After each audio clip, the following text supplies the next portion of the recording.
Welcome to our channel. Today we how to restore 1099 NEC contractor tracking in QuickBooks for 2024. Full guide step by step clearly.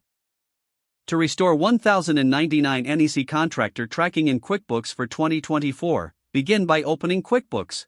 Navigate to the Employees menu at the top of your screen. Select Prepare 1099s from the drop-down options. In the 1099 wizard, choose Contractors to view your list of contractors. Next, verify that all contractors are correctly marked for 1099 reporting. If a contractor is missing, click on Add Contractor to include them. Enter the necessary details such as name, address, and tax identification number. Make sure to confirm that all payments to the contractor exceed the $600 threshold. Once you have reviewed all contractor data, proceed to the next step by clicking Continue. QuickBooks will prompt you to select the correct tax year. Ensure 2024 is selected.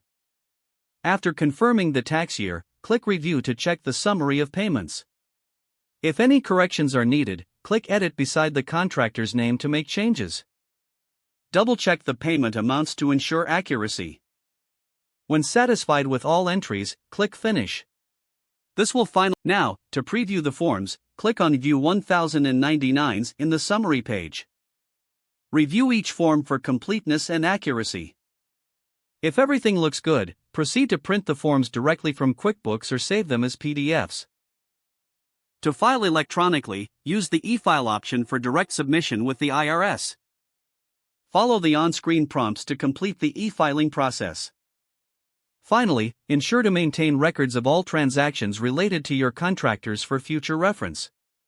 You have successfully restored contractor tracking for 1099 NEC in QuickBooks for 2024.